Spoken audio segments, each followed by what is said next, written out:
Chapter 4 The Land of the Blacks. The Peopling of Ancient Egypt. Africa is the ancestral homeland of black people. Indeed, Africa was once called the Land of the Blacks. The ancient Greek historians and scholars called the entire continent of Africa Ethiopia in their literature. This literally meant the land of the burnt faces. In the medieval period, the Arabian scholars called the continent Bilad es Sudan, meaning the land of the blacks. It is evident that Ethiopia for the Greeks and Bilad es Sudan for the Arabs refers to the same territory. A cursory look at the peopling of the continent will reveal that the blacks are not predominant throughout Africa. South Africa is under the domination of the Dutch and the British, while North Africa is under the domination of the Arabians and the white Berbers. The Arabs, white Berbers, British, and the Dutch are not indigenous to the continent. They are all descendants of invaders that seized territories originally occupied by black people. How and when did this happen?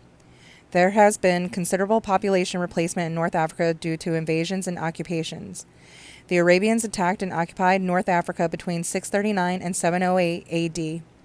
They are still there today and are still the politically and economically dominant people. This is so much the case that the typical picture that most people have of North African is the Arab. Even earlier than the Arab invasion and occupation, North Africa was invaded and occupied by the Vandals, a Germanic-speaking people. They seized North Africa in the 5th century AD. Before the Vandal occupation, however, the Romans ruled North Africa. Their occupation began in 146 BC. By 30 BC, they were the masters of North Africa. The descendants of the Romans and the Vandals today live as part of the Berber peoples of North Africa.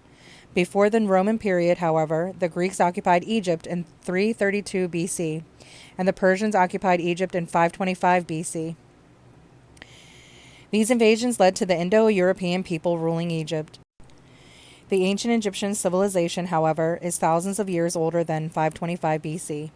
In North Africa today, the Arabians have become the main population as already stated.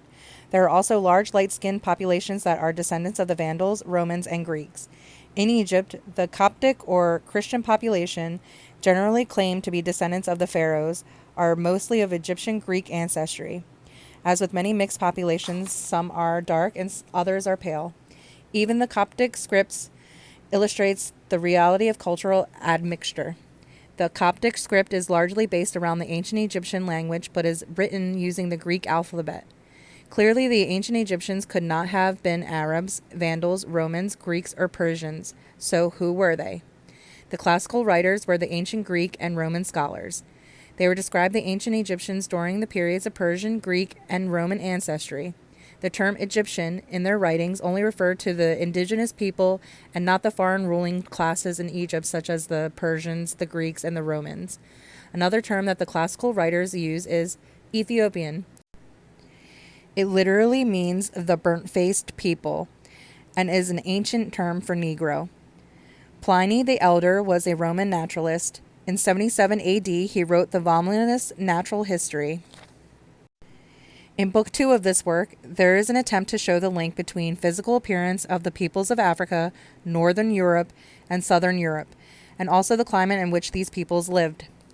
For it is beyond question that the Ethiopians, i.e. Africans, are burnt by the heat of the heavenly body near them, and are born with a scorched appearance, with curly beard and hair, and that in the opposite region of the world, i.e. Northern Europe, the races have white frosty skins with yellow hair that hangs straight, while the latter, i.e. Northern Europeans, are fierce owing to the rigidity of their climate, but the former, i.e. Africans, are wise owing to the mobility of theirs.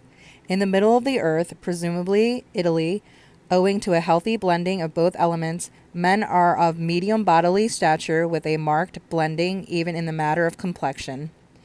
It is worth noting that Africans and Northern Europeans are seen as polar opposites. Besides, the Italians consider themselves intermediate in complexion between the two extremes. These days, of course, the Romans are considered Caucasians without reservation. Moreover, Africans were considered wise. Why was this? Who were these wise Ethiopians of which Pliny speaks? Vitruvius, the Roman architect, wrote De Architectura in the 1st century BC. In Book 6, Chapter 1, we read the following. This is why people of the north are so large in stature. so light in complexion and have straight red hair, blue eyes, and are full of blood, for they are formed by the abundance of the moisture and the coldness of their country. Those who live near the equator and are exactly under the sun's course are, owing to its power, low in stature, of dark complexion, with curling hair, black eyes, weak legs, and deficient in quantity of blood. From the clearness of this atmosphere, aided also by the intense heat, the southern nations are quick in understanding and sagacious in counsel. Vitruvius has advanced a similar theory of that of Pliny. Vitruvius' southern nations are the same as the people from near the equator. Incidentally, the countries on the equator are Kenya, Congo, Uganda, Gabon, and Somalia. The countries near the equator are Nigeria, Ghana, Sudan, and Ethiopia. His southern nations were identical to Pliny's Ethiopians. They were considered quick in understanding and sagacious in counsel. Why was this? Which southern nations was Vitruvius writing about? Diodorus Siculus was a very important Greek language historian writing in the 1st century BC. His voluminous writings appear under the title General History. From Book 3, we have extracted the following. Now the Ethiopians, as historians relate, were the first of all men, and the proofs of this statement, they say, are manifest. They say also that the Egyptians are a colonist sent out by the Ethiopians. Osiris having been the leader of the colony, for generally speaking, what is now Egypt, they maintain, was not land but sea. However, as the Nile during the times of its inundation carried down the mud from Ethiopia land, and gradually built up from the deposit. Diodorus' theory that Egypt was originally swamplands is widely accepted today. As the land became habitable, the land was colonized from Ethiopia, i.e., from the south of Egypt. It is therefore followed that the Egyptians were Ethiopians. The Egyptians were, therefore, one of the southern nations who were similar to the people from near the equator. It was probably in part due to the Egypt that Africans were considered wise, quick in understanding, and sagacious in counsel. This raises an important question. Can we prove that the Egyptians looked like Pliny's Ethiopians or Vitruvius' equatorial Africans? Herodotus was one of the most important historians of all time. In the European tradition, he is called the father of history.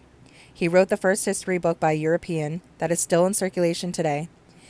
In around 450 BC, Herodotus wrote his famous The Histories.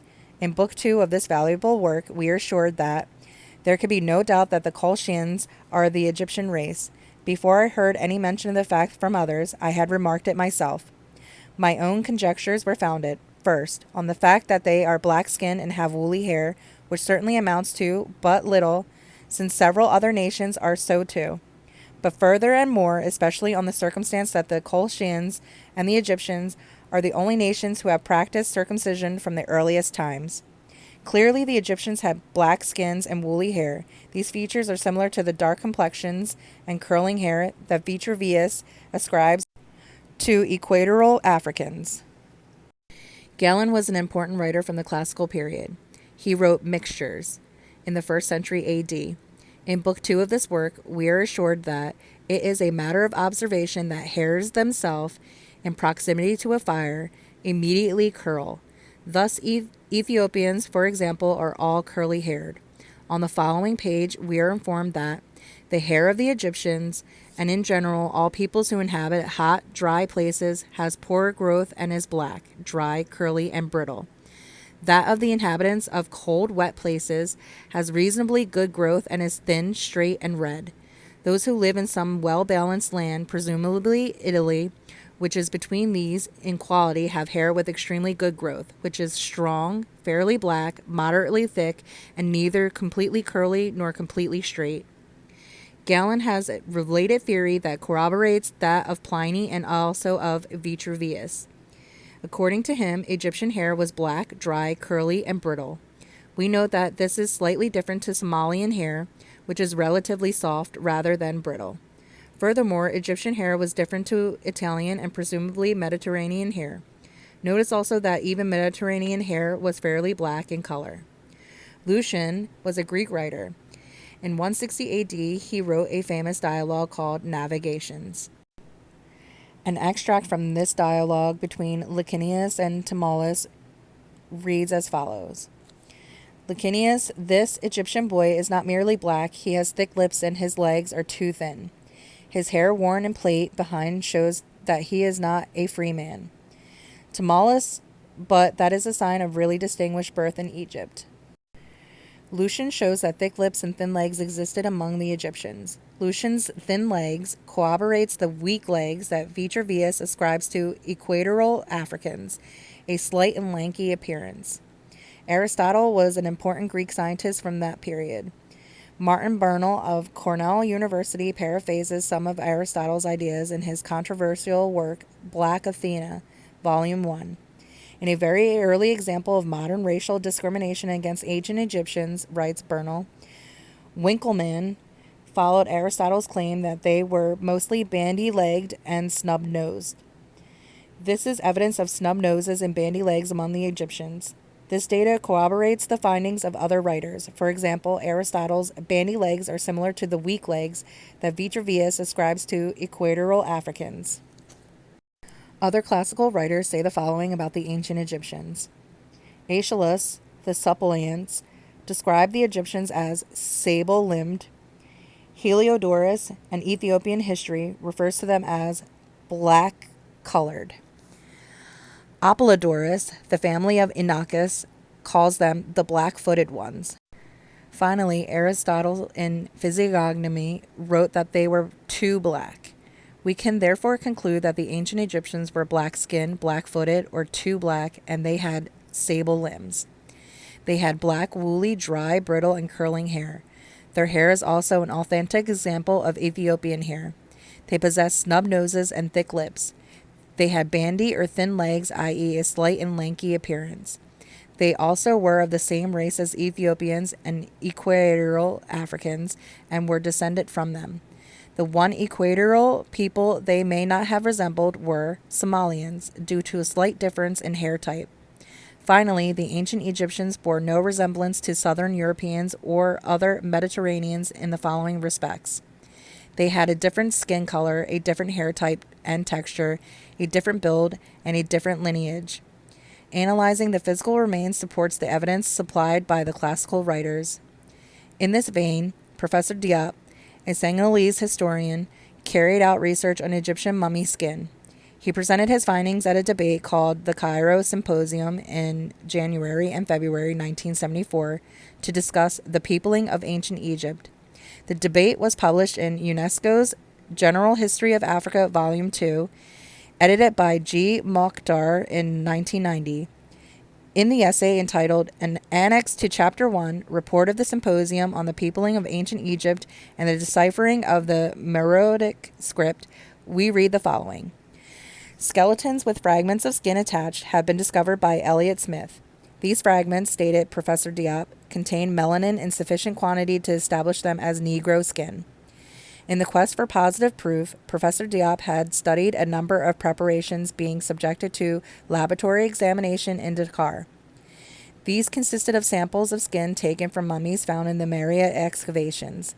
They all revealed, and Professor Diop invited the specialists present to examine the samples, the presence of a considerable quantity of melanin between the epidermis and the dermis.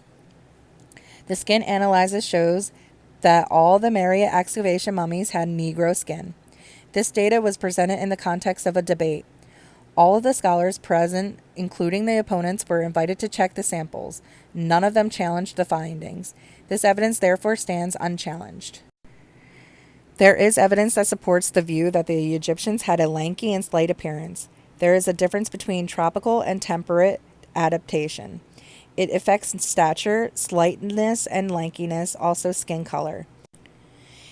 In 1996, Mark R. Feldsman and Robert L. Fountain wrote a paper on this topic for the American Journal of Physical Anthropology called Race, Specificity, and the Femur/Stature Ratio. In this essay, they concluded that the aforementioned results leaves no doubt that the black sample presents a significantly different and distinct femur/stature ratio. At the same time, the results fail to justify any claim that whites and Asians evidence any proportional differences in their femur lengths relative to their statures. In the conclusion to their article, they assure the reader that There is no doubt that different geographic races present different body proportions, and these body proportions translate into different femur/stature ratios. Every result presented here corroborates that point and strongly suggests that the 3-race or 2-race ratios should be used wherever possible. Gay Robbins and C.C.D. Shute, both of Cambridge University, wrote an article on Egyptian body proportions for the Journal of Human Biology. In their essay, we read the following. Robbins, 1983, has recently analyzed Warren's data on pre-dynastic bones and has measured photographs and x-rays of some dynastic skeletons from the Middle Kingdom. She was shown that for males at least, plausible estimates of stature that are reasonably consistent when different long bones are used only result from Negro equations, and that the most satisfactory equations are those of Trotter and Gleiser. Robbins and Shute gathered measurements on the statures of pharaonic mummies from the great 18th and 19th dynasties. The mummies studied were Ahmose, Amenhotep I, the second, and third.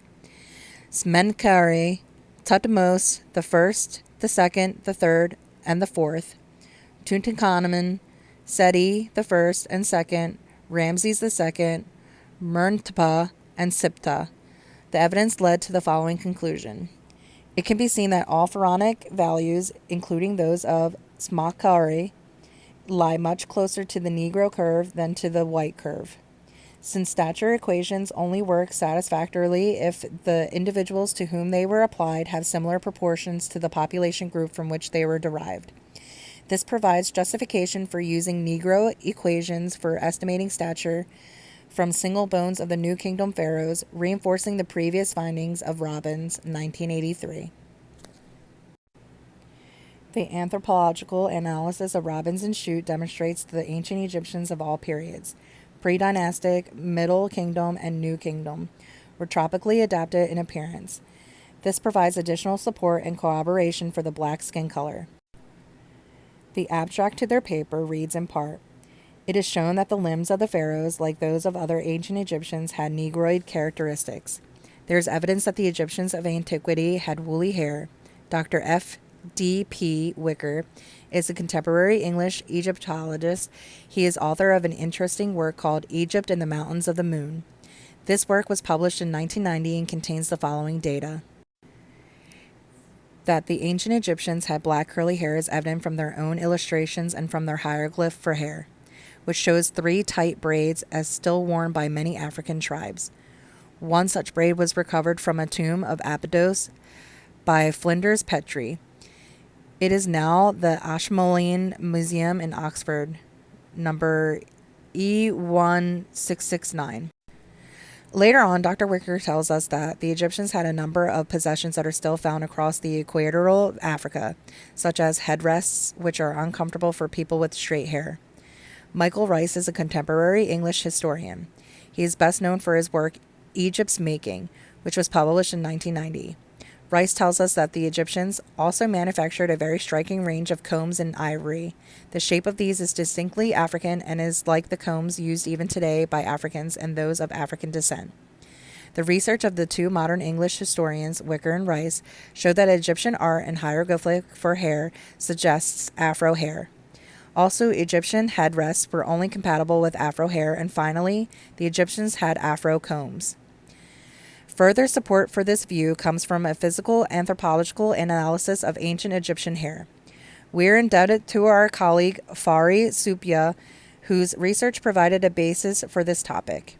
It is generally accepted that there is a difference between round, Mongolian, oval, Caucasian, and flattened Negro hair cross-sections.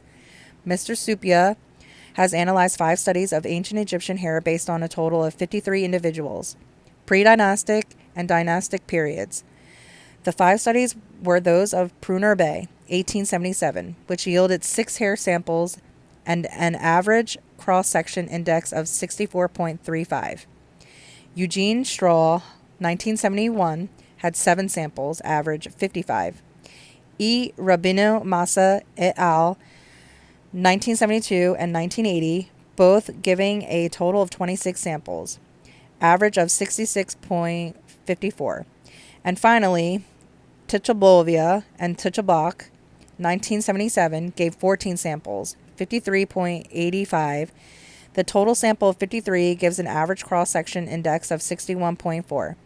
The Negro average index is 60. The Western European average is 71. The Indian average is 73. The Chinese average is 83. The Zulu average is 55. And the Australian Aborigine average is 68. Supia concludes that Egyptian hair is close to the Negro average and may represent internal variation within a single population. It is intermediate between Zulu and Australian Aborigine hair. One of the individuals had an index of 22, flatter and presumably more tightly curled than the tightest Negro hair today. Moreover, 3 of the hair samples presented by Tichabovia and Tichabok were from the Christian area, and may therefore be from Greek or Roman individuals, rather than genuine Egyptians. If they were subtracted from the pooled average, the result would be 60.02. This is almost exactly the Negro average. There is evidence that the Egyptians of antiquity had Negro facial features. Johannes Winkelmann, an art historian of the 18th century, wrote History of Ancient Art in 1764. Professor Martin Bernal quoted the findings in the Black Athena, Volume 1, where we read the following. How can one find even a hint of beauty in their figures, when all or almost all of the originals on which they were based had the form of the African? That is, they had, like them, pouting lips, receding and small chins, sunken and flattened profiles, and not only like the Africans, but also like the Ethiopian, they often had flattened noses and a dark cast of skin. W.G. Palgrave, author of Dutch Guiana, published in 1867, had a more positive view of Egyptian art. In his own words, the peculiarities of the Negro countenance are well known in caricature, but a truer pattern may be seen by those who wish to study it any day among the statues of Egyptian rooms in the British Museum. The large gentle eye, the full but not over-protruding lips, and the rounded contour, and the good-natured, easy, sensuous expression. This is the genuine African model. Ramses, see also page 197, and his queen were cast in no other mold. We made a number of visits to the British Museum. These buildings continue to house statues from the Egyptian times, though some of the Egyptian exhibits were also from periods of Greek and Roman domination, and therefore depict Greeks and Romans. We found that 16 out of the 18 pharaonic statues of indigenous rulers on display in the British Museum at the time of our visit in 1999 have clear Negro profiles. For comparison, we visited the Royal Museum in Edinburgh. In this institution, 11 out of 13 of the pharaonic statues and figurines on display also have clear Negro profiles. Furthermore, the British Museum has 3 statues of kings of the 25th dynasty, a dynasty of foreign origin, universally held to have been Negro. If anything, the Egyptian portraits looked at least Negroid as 2 of these Negro portraits, and considerably more Negro than the 3rd portrait, statue EA 633. The non-Negro profiles of the carvings of the 2 Egyptian kings, Pharaoh Amenhotep I, EA 683, and Horemheb, EA 21, is consistent with eternal variation within a single population and need not imply another race or admixture. It is well known that all racial groups, there will be a small minority of members that share some phenotypical resemblance to members of another racial group, without there being any admixture between the 2. In January and February 1974, UNESCO called the Cairo Symposium to discuss the peopling of ancient Egypt. At the time, UNESCO was in the process of compiling a multi-volume history of Africa. One sticking point was the Egyptian question. UNESCO staged the debate to resolve the controversy once and for all. 2 African scholars, Professors Diop and Obenga, presented the case for a Negro ancient Egypt. 18 European and Arab scholars presented, or tried to present, a case for a Caucasian ancient Egypt. In fact, they actually claimed that the people who lived in ancient Egypt were white, even though their pigmentation was dark or even black. Negroes made their appearance only from the 18th dynasty onwards.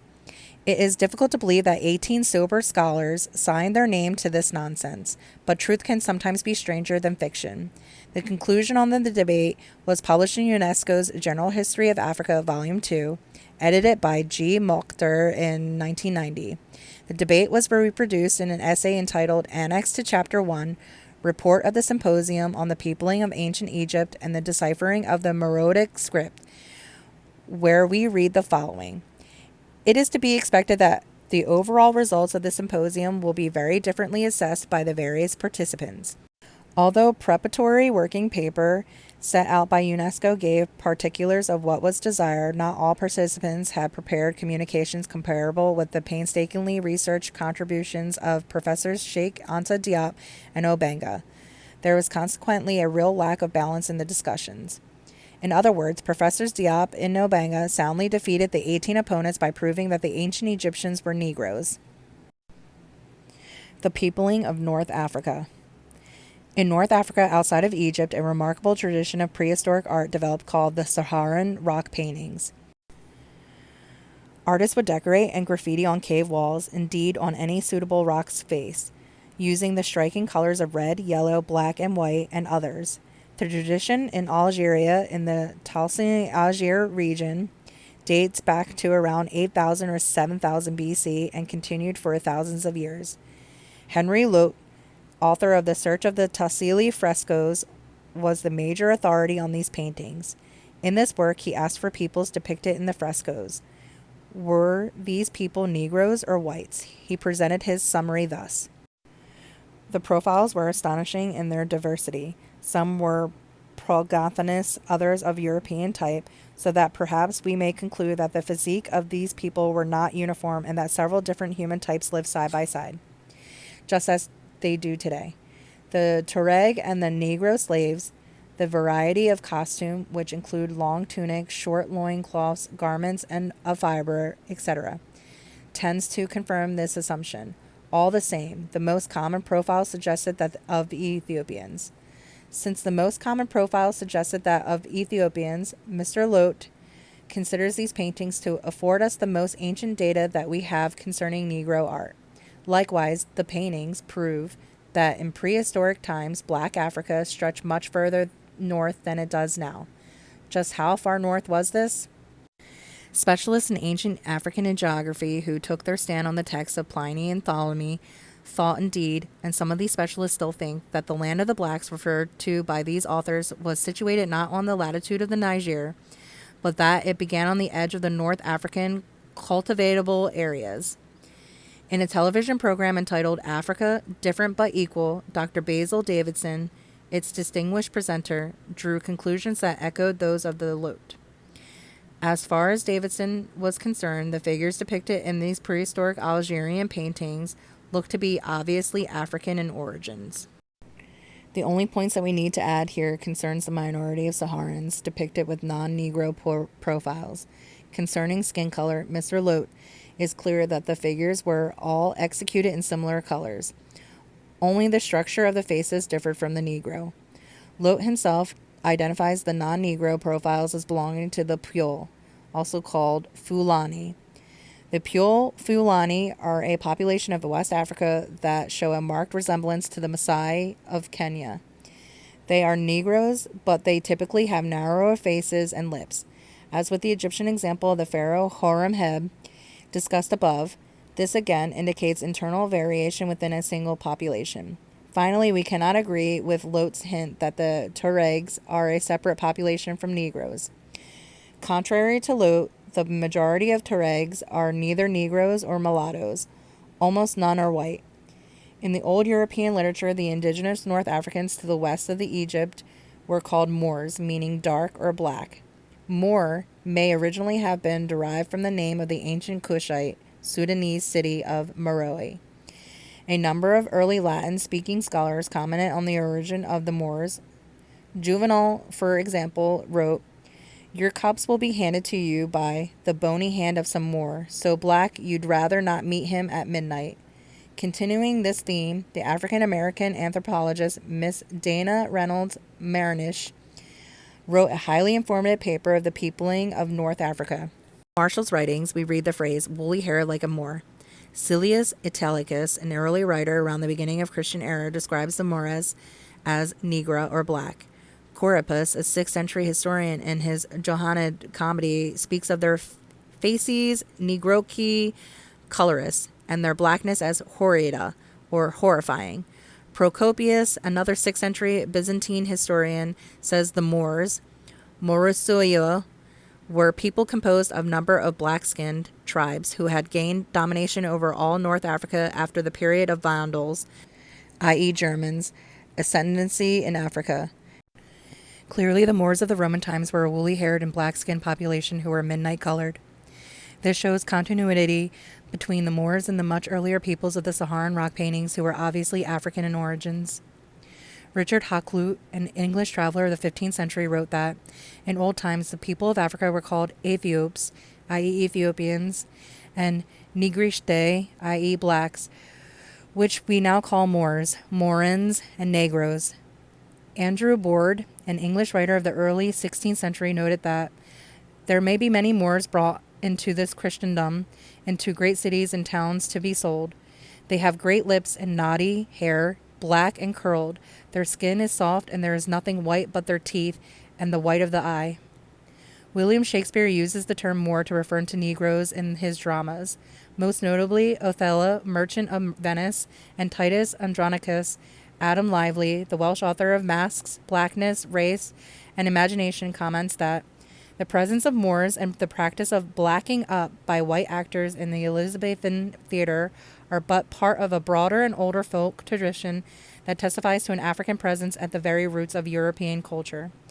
A central feature of the English Mummers play, which had its origins in village festivals marking the stages of the agricultural year, was the enactment of ritual battle in which St. George slays an infidel opponent. These elements of blacking up and ritual battle were originally shared with the Moorish or Moorish dance. A traveler who visited Benin, southern Nigeria, known to historians by initials DR, recorded that the noblemen go with great respect and reverence to the court of Benin, and are accompanied by many Negroes or common Moors. As late as 1646, Sir Thomas Browne continued to use the term Moor to mean African or Negro. Beauty is determined by opinion. Thus flat noses seem comely unto the Moor, an aquiline or hawked one unto the Persian, a large and prominent nose unto the Roman, but none of these is acceptable in our opinion. Attagir, writing in 1904, argued that the word Mauritania, inhabited by black population, was later called Nigritia, or Negroland. Moor, therefore, was equivalent of Negro. The word Moor, or Moor, signifies a primitive black population. Dr. Welsby of the British Museum suggested a similar idea more recently. He points out that some of the old documents confuse Mauritania with Nobadia, one of the Nubian kingdoms of medieval Sudan. This shows that Nubians were easily confused with Moors. In the Life of the Patriarch Isaac, 690-93, written by Bishop Mena, it is recorded that the king of Mokoria was unable to get bishops for his country on account of the enmity of the king of Mauritania. It has been suggested that for Mauritania we should read Nobadia, and that is the literary evidence, and the epigraphic evidence just noted provides the chronological perimeters within which the unification of the two kingdoms lie. J. A. Rogers, the Jamaican historian, made a special study of the coat of arms of European families of distinguished lineages. Some of these depict Moor's head. He found that families with Negro in their coat of arms range from Sicily to Finland. Mr. Rogers discussed various theories as to why so many European family crests contain Negroes. While not producing a definitive answer on this question, Rogers' research clearly shows that when the Europeans depicted a Moor's head, they clearly had the Negro in mind. The term Libyan appears from time to time in the ancient European literature. It can describe the northern Africans west of Egypt, but can also have a bigger meaning. It can, in certain contexts, refer to the entire African continent. It is certain, however, that the Libyans were ethnically related to the Ethiopians, as the Roman Emperor Julian explained in the 4th century.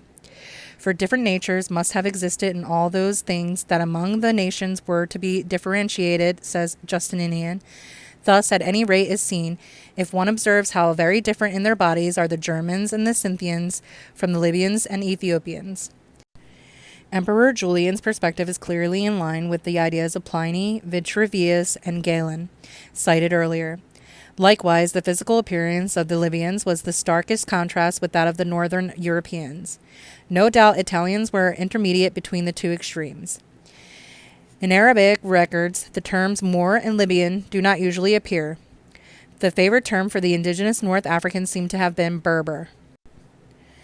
Dr. Basil Davidson, that able English Africanist, paraphrased the 8th century A.D. Arab writer Wahb ibn Muna'aba as saying that the descendants of the posterity of Cush, who was the son of Ham and the grandson of Noah, include the peoples of Sudan, and these are the Karen, perhaps the Goran, east of Lake Chad, the Zaghawa, who still inhabit Wadi and western Darfur, the Habesha, Abyssinians, the Kept, the Copts, i.e. Egyptians, and the Barbar, the Berbers. Ibn Muna'aba's use of biblical allegory should not cause confusion. It is generally understood that Ham is the mythical ancestor of the blacks, Hamites, since the Hebrew word ham, hot or burnt, was probably derived from the Egyptian kam, black. Moreover, he describes all of these people as being of the Sudan. This can only mean black. Just in case the point was missed, Ibn Muna'aba calls these same peoples the posterity of Cush.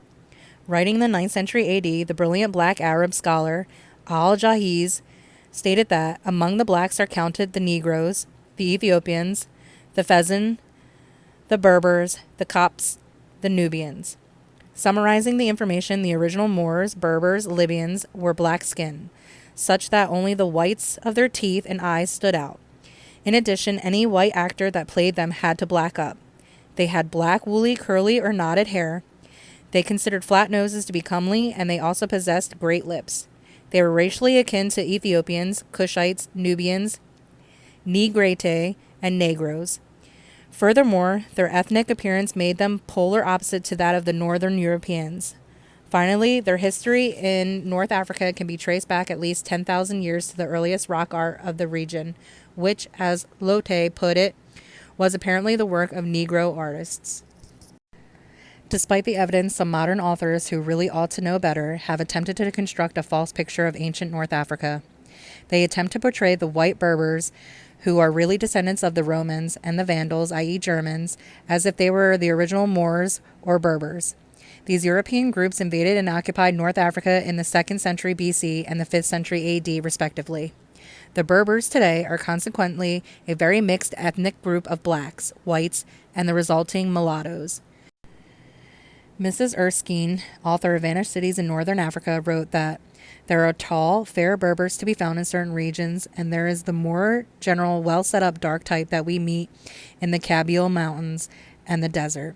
Among the more general dark type are the Haratin of the Morocco and the Koshen of Algeria.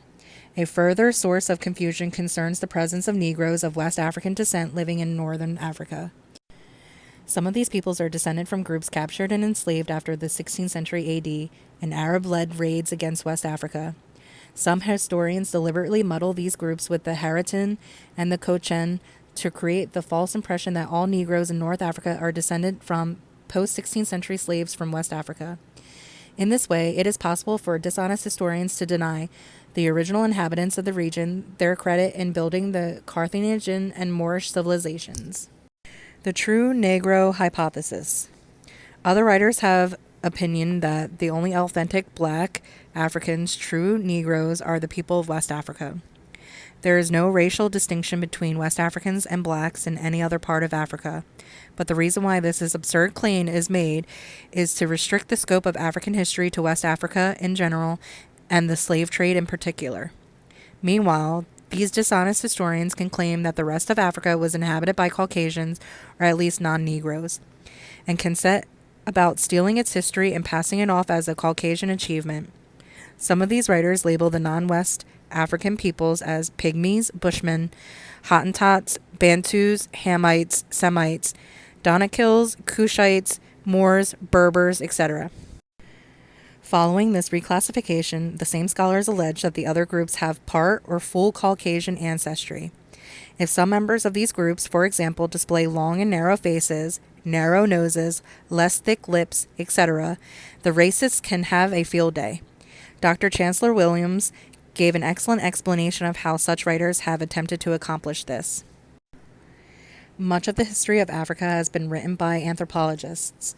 They have written it within the theoretical framework of their own ethnology, and historians and others have relied almost entirely on their classification of peoples. The main thrust of their findings is to make Africa Caucasian from the very beginning of its history and to give the blacks not just a subordinate role, but no significant role at all in that history. Hence their emphasis on 1. The Caucasoid identity of this or that African tribe, and 2. Failing that, in a highly advanced all-black setting where no such classification could be made, to allege Caucasian influence in one way or another.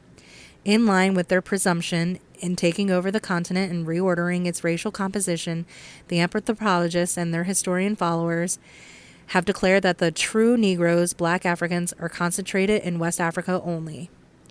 To illustrate what Dr. Williams was writing about, we cite the research of Professor M.D.W. Jeffries of South Africa's Witwatersrand University. He wrote a famous and widely discussed essay in 1951 for a West African magazine entitled The Negro Enigma. This paper informs us that the theories of the origins and distribution of Negro race are plentiful as flowers in spring. This is apparently because black people were not the original inhabitants of Africa. Instead, he proposed that Caucasians were the original Africans and the blacks came later, perhaps in around 6000 BC. For this reason, the origin of the Negro is an enigma that the good professor attempts to explain. Moreover, the whites in the old apartheid South Africa could claim, on the basis of Jeffries' theories, that the land had always belonged to them for tens of thousands of years. The Caucasian comes from an old human stock, a stock that is today called modern man, says Professor Jeffries. Modern man goes back a long way in time. The Swanscombe skull found in Great Britain is dated as 250,000 years and is our stock, not Negro. The skeletal remains dug up by the Leakeys in East Africa are us, not Negro. Boskop man, found in Cape, is dated at 50,000 years and falls into our group, not that of a Negro. There are no Negro skulls of antiquity. The oldest known is about 6000 BC. The two Grimaldi skulls, one of a woman and the other of a boy, are not Negro skulls. They merely show some Negro features. So the enigma deepens. All the evidence points to the Negro being a comparatively recent race. These days it has become fashionable even for the racists to laugh at Professor Jeffries' nonsense. Later scholars, however, learned that the value of presenting equally ridiculous ideas in a more subtle and sophisticated way. One thinks of Dr. Donald L. Widener, the author of A History of Africa South of the Sahara in 1962. In this work, Widener presented a map preposterously entitled Ethnography of Africa that claims to show the origin and distribution of Africa's different races. The map shows the dispersal of races from a common center in the equatorial regions of East Africa around Uganda and Kenya. Widener calls this region the origin of modern man. From here, the Bushman migrated to southern Africa, the Pygmy, to Central and West Africa, the Negro, to Central West Africa and Algeria, and finally the Caucasian to Ethiopia, Sudan, Egypt, Arabia, and North Africa. Other writers would follow suit. In 1975, Professors Oliver and Fagan, authors of the otherwise admirable Africa in the Iron Age, used linguistics to make essentially the same argument as Widener. In general, the settled peoples to the north and the east of the Sahara Desert were of Afro-Mediterranean or Caucasian stock, speaking languages of the Afro-Asiatic family, ancient Egyptian, Berber, Chadic, Cushitic. Those to the south were Negroes, speaking languages of Niger-Congo, Saharan, Central Sudanic, and Nilotic, including Paralonitic families. We can only marvel at how the Chadic-speaking people, such as the Hausas, made it into their Caucasian stock. They are one of the very darkest peoples in Africa. Mr. Colin McAvity, writing in 1980, produced the Penguin Atlas of African History. In this work, he described the peopling of Africa in about 8000 BC by noting that every continent has one or more easily distinguishable races. Africa has a particularly large number, 5 in all. The Negroes' original homeland was the forest and bush country of West Africa. The Nilo-Saharans were probably confined to the middle third of the Nile Valley. The rest of the sub-Saharan Africa, bar the Horn, was divided between the Pygmies and the Bushmen. Africa north of the Sahara was then, as now, quite a different world. It was inhabited by white races, loosely grouped together by linguists under the name Hamites. As recently as 1983, there were still scholars trying to argue that Africa is not the original and exclusive homeland of black people. Barbara G. Walker, feminist author of the Woman's Encyclopedia of Myths and Secrets, repeated this racist claim. Part of her entry for Pygmies read as follows. Like their relatives, the Bushmen, Pygmies are Caucasoid people, thin-lipped, light-skinned, often blue-eyed. Anthropological investigations show the Pygmies were not true primitives, but remnants of a formerly sophisticated race, the Proto-Berber people inhabiting what Hallett called Old White Africa. More recently still, Professor Martin Bernal's 1987 work, Black Athena, was widely and prematurely acclaimed as a liberal and anti-racist approach to the writing of ancient history. He presents a subtle and politically correct spin on the same ideas presented more bluntly by Donald Widener and Colin McAveety. Like them, he singles out West Africans as being more authentic representatives of the black race and uses it to claim that the ancient Egyptians were not Negroes. I am happy to be in excellent company of Dubois, Mazuri, and the others, says Professor Bernal, who, while they do not picture all ancient Egyptians as resembling today's West Africans, do see Egypt as essentially African. He is not alone in this view. Dr. Barbara Watterson, author of an otherwise useful history entitled The Egyptians, wrote that the racial typing of the earliest Egyptians is a vexed question. They were certainly people of Northeast Africa, but whether this means, as some claim, that they were black is open to question. One has to define what is meant by black, the popular conception of which is the physical type that is today typically found in West Africa. The problem here is that the older and more overtly racist scholarship has proved itself to be more reliable on this point than its liberal and feminist successors. Dr. Albert Churchward's 1921 The Origin and Evolution of Freemasonry Connected with the Origin and Evolution of the Human Race presented a map of Africa, showing the home of primary man. He presented Central East Africa as the home of the Pygmies. Some of these Pygmies migrated south and evolved into the Bushmen, and later the Hottentot. Some migrated to West Africa and evolved into the true Negro. Some migrated to North and East Africa and evolved into the Nilotic Negro. Finally, others in Central East Africa evolved into the Masaba Negro. Churchward thus presented the peopling of Africa as having been accomplished by one race, the Pygmies, who have since differentiated into different sorts of Negroes. Unlike Jeffries, Widener, McAveety, Bernal, Watterson, and Walker, he has not attempted to repopulate early Africa with Caucasian and other non-Negro races that did not exist. However, even he singles out the West Africans as true members of the race. Since the human race originated in East Africa, surely it should have been the East Africans who were the true Negroes. Since so many writers have suggested a special status for the West Africans, it is worth investigating whether there is any substance to it. Lady Luggard was the author of the otherwise splendid A Tropical Dependency, a work that covers the ancient history of the West African empires of Ghana, Mali, Songhai, and also the history of Hassan. She informs us that the Hausa, the Songhai, and the other races which, though black, are absolutely distinct from the pure Negro type. Her ladyship was not alone in holding this opinion. Peter Garlake writes of the authority that the Hamitic-speaking Hausa sultans and emirs exercise over their Negroid subjects. He thus makes it clear that the Hausa are not Negroid. Major Dubois, author of the otherwise flawless Timbuktu, the Mysterious, informs us that the Songhai were not Negroes either, since their physical type owns nothing in common with that of the West African Negro. In short, the Songhais recalls the Nubian rather than the West African Negro, and I have studied both at leisure. Lady Luggard went on to explain that to the south of the great empires of Ghana, Mali, and Songhai were inferior races. These people, luggards, pure Negroes, inhabited the coastal regions of West Africa and built civilizations, such as the Benin Empire. In this, Weiner contradicts her. His map identifies the Saharan blacks, builders of Ghana, Mali, Songhai, and Hausaland as authentic Negroes. F. George K. partly supports this view.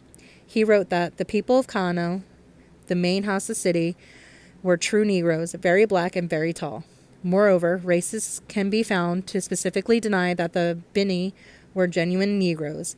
Mr. Cyril Punch, for example, wrote that, I must say that the benign type of features was distinctly more refined than any other Negroes in the West Africa. They were lighter in color and the features were much cleaner cut. Even Mr. Frank Willett was not above such nonsense. In an article on the Yorubas of southwest Nigeria from the Journal of African History, he wrote, the Yoruba are racially very mixed, ranging from typical Sudanese Negroes to what an earlier generation would have called pure Hamites. Although Hamites mean blacks, Willett here, like Garlake, follows the standard anthropological party line that they are dark-skinned extensions of the Caucasian race with refined features. This, of course, implies that Negro features lack refinement. In other words, Luggard, Garlake, Dubois, Punch, and Willett have reproduced the same argument used to deny the Negroes their history in West Africa that M. Champollion Figeac used to deny the Negroes their history in ancient Egypt. Writing in 1839, Champollion Figeac, brother of the founder of Egyptology, suggested that the opinion that the ancient population of Egypt belonged to the Negro African race is an error long accepted as the truth. A serious authority declared himself in favor of this view and popularized this error. Such was the effect of what the celebrated Volney published on the various races of men he had observed in Egypt. To support his opinion, Volney invokes that Herodotus, who, apropos the Colchians, recalls that the Egyptians had black skin and had woolly hair. That these two physical qualities do not suffice to characterize the Negro race, and Volney's conclusions as to the Negro origin of the ancient Egyptians is evidently forced and inadmissible. This neatly illustrates why Professor Chancellor Williams wrote, Laughter and tragedy, for, of course, a racism so extreme that it becomes ridiculous also becomes amusing, even though it is at the same time the tragedy of an unabashed 20th century assault on the blacks. The dishonest anthropologists and historians, however, were rational in trying to claim East Africa as Caucasian. The glories of Ethiopian, Sudanese, Egyptian, Swahili, and Zimbabwean civilizations were located there. The human race, as we shall see, originated there. Moreover, the Semitic language family originated there. Nor can we overlook the genuine confusion over racial identity that does in fact exist among some East Africans. This confusion can and has been exploited to falsify the history of East Africa. To illustrate the problem, Professor Williams informs us that who are the Swahili? Are they a race, a tribe, a mixture, or what? A black boy with Negroid features, slightly flattened nose, and black African curly hair and patches on his head comes up to ask for employment. What is your tribe? You ask. He answers, Swahili. What was your mother? A Mokoa, a tribe in Portuguese East Africa. And your father? Oh, he was killed long ago in a war at home, and then my mother was brought to Mombasa while I was still a child. He does not mention that she was a slave. Well then, if both your father and your mother were Mokoa, you are Mokoa. Yes, that was my origin. We Swahilis are all like that. Each one is a Swahili, but he has his own tribe as well. I have been a Swahili as long as I can remember. What is your name? Jamazi. James. I was educated in the mission. Now let us tackle a reverend-looking old gentleman, dressed in a long flowing joho and turban. As to his antecedents, he has a gray beard of straight hair and the light complexion of an Arab. Under his arm is a Quran, as he is making his way to the mosque to read and pray. Good evening, Sheikh. Good evening, master. What is your name? Ali bin Fulani bin Fulani. Ali, son of so-and-so, son of so-and-so. Oh, are you an Arab? No, I am Swahili, he says with some pride. What is your descent? I am sprung from the Nabahans. My grandfather was Buan Mook of Pait. See, here is my descent from the time of Nabahans left Arabia. And he produces a slip of paper from his Quran showing a line of ancestors reaching back about the level with Magna Carta. Now ask him if Jamazi is Swahili, and he says, no, he is a slave from the savages of the interior. Ask Jamazi if this man is Swahili, and he says, no, he is an Arab.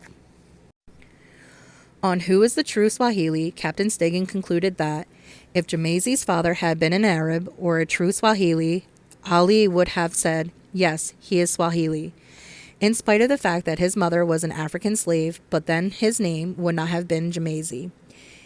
But he would be called by an Arab name and still bear his father's name. A Swahili, then, in the more confined sense of the word, is a descendant of one of the original Arab or Persian Arab settlers on the coast. In the broader sense of the word, it includes all who speak a common language, Swahili. The captain, as we all see in the later chapter, drew the wrong inference. The Swahilis were originally Negroes. Ibn Battuta, a Moroccan traveler, visited the region at its peak in the early 14th century. He described the more northerly people of the coast as Berbers, a people of blacks. The more southerly people he called Zanj, of very black complexion. Marco Polo, writing some years earlier, describes the Zanzibari as Negroes. Today, the term Swahili encompasses Negroes, Arabs, Persians, and the resulting mulattoes that live on the East African coast. The Arabs and Persians only became dominant since the 18th century. Stigin is, however, correct to infer that the Makwa and other indigenous East Africans have suffered recent enslavement at the hands of the Arabs. Conclusion. In When We Ruled, we are only interested in Negro achievement. We therefore disregard the later periods of East African history, and for that matter, North African history, where people of doubtful ethnicities and allegiances become dominant in that history. This does not imply that their history is of no value. We, for example, greatly admire the standing monuments built in North Africa by the Romans and the Arabians. However, Roman and Arabian achievement is not relevant in a book designed to discuss the history and achievements of the African, using the definition of history established in an earlier chapter. Many African scholars, most notably Ben Buchanan, have taken the strongest exception to the use of terms like Bushman, Hottentot, Hamite, Bantu, Pygmy, and even Negro to describe African peoples. He correctly argued that all these terms are either inappropriate or derogatory. Professor Jackson agrees and argued for the use of the term Ethiopoid to cover all the indigenous black people of Africa. More recently, Professor Kita, a physical anthropologist, argues for the use of Africoid, a term gaining wide acceptance among African American historians. In this work, however, we shall stick to the term Negro. While not acceptable to all, this term offers a certain degree of what Dr. Bernal calls anatomical precision. On the other hand, European scholars who tried to Caucasianize early Africa on a precarious grounds, there are large and easily recognizable physical differences between different European tribes. Mr. J. A. Rogers recorded that, on a recent visit to Denmark, I was struck with the difference in complexion of the Danes and the English. Brunettes were very rare among the Danes. Of scores of school children, I saw only one whose hair was trifle darkish. The rest was almost cottonly white. In London and to the south, and on the other hand, the people were considerably darker. Among American whites, the difference to the Scandinavians is still more noticeable.